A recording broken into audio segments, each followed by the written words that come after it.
Hi. The current crisis of COVID is a great way to study change management. If you really look at change management as a process, when it comes to how people take change and go about building the opportunities around it, there are four kinds of people that I have seen in my leadership journey of more than 3 decades. Let me share what they are first, give some theoretical insights, and then connect back with one or two live examples, and you will be able to get a picture and what you can really get out of this COVID situation in your business and day-to-day life.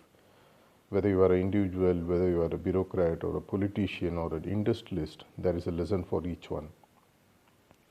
The first category are the people called the people who reject change. It is said that almost 15 to 20% of the population normally fall in this category. The second category is called as people who are reactive to change. About 40 to 50% fall in this category. So totally about 70% is already gone. The third category is called proactive category. These are people around 20 to 25% or so. Totally that makes us to about 95%. And then comes the cream of the entire chain, what we call as those who are generative to change.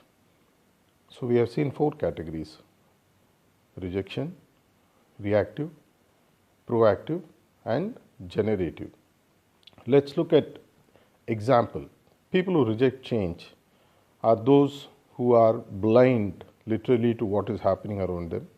They refuse to accept that change has already taken place, and then they say that they live in the old world belief that things will somehow get back to normal, and then they normally lose out and either get sidelined, they don't look at the opportunities, or they just move out of the business itself.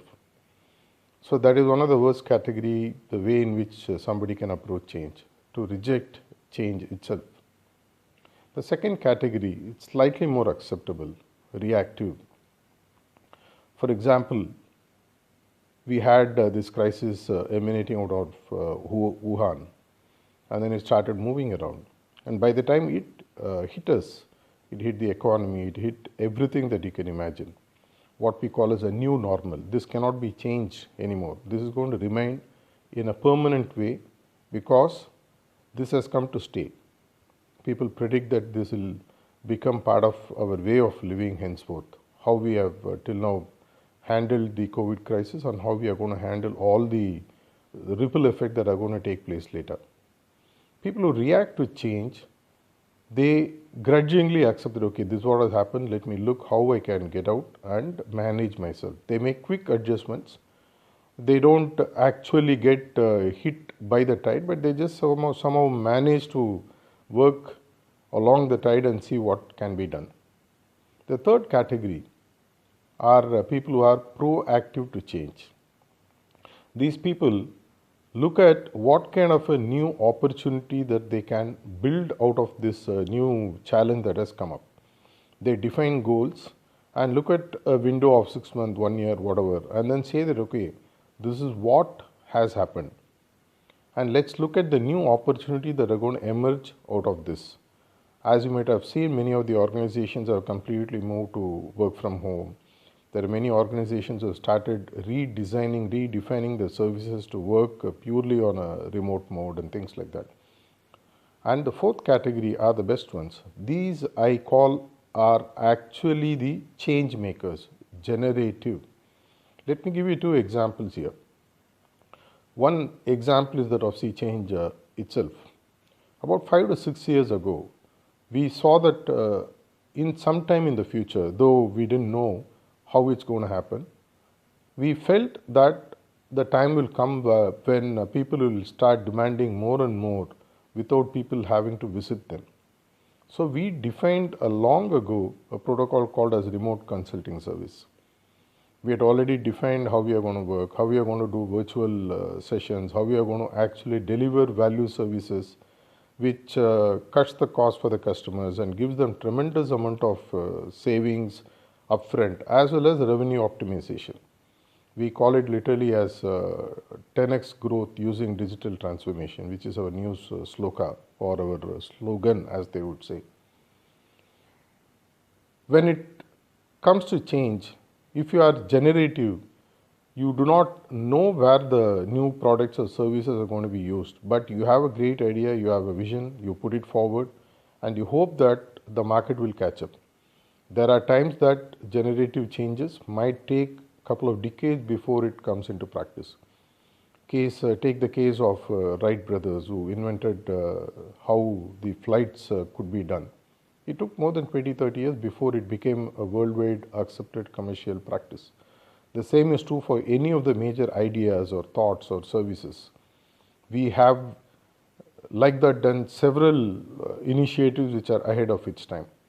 We are very sure that time will come when people will make note and say that, okay, you had that ability and courage to look ahead and be generative.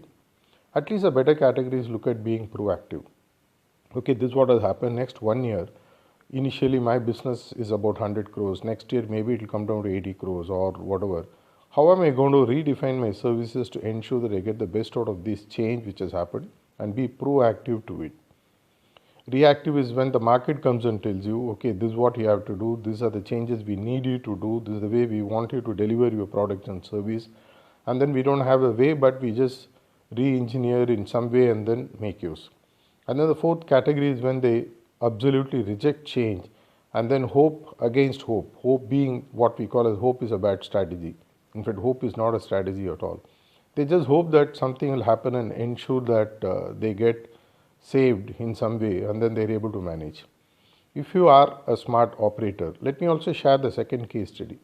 One of our clients with whom we are working, they are into offering ICU hospital services, a cutting edge technology using tele-ICU services and all that. They saw an opportunity long ago when going to hospital and having a challenge that there is not enough consultants and then giving up on your life was sort of an accepted norm. They broke the tradition and then developed a service with which even rural areas you are in a position to go ahead and offer critical services that you would get only in a metro. That was a generative change. It took some time, it took about 4 or 5 years for people to start accepting. But in the current crisis, when they were already ready, governments and private establishments and hospitals are rushing to them, asking them how that service can be integrated to what they are doing. Like that, we have several clients with whom we have engaged in the past 20 years and help them to either be generative or proactive, which are two acceptable ways to manage change. Reactive at least lets you sort of stabilize and be there. But rejection, where you say that no, this is not going to happen, I would somehow tide over, and all that is not going to happen. If you are a smart operator, look at the 4 options. You can be generative without knowing where the change is going to come from. Maybe you are going to be the change maker. You can be proactive, smell the change ahead. When it happened in Wuhan, you will know that it might get sort of transported across the world. You could have built up services then itself. Okay, being reactive, now it has already hit us. How am I going to reorganize my services? And if you want to reject, of course, you are going to get swept away by the change and you may not be there for the next 1 year, 2 years or 5 years for you to run the business. So it's up to you to choose. Which one do you want to be? Generative, proactive, reactive, rejection.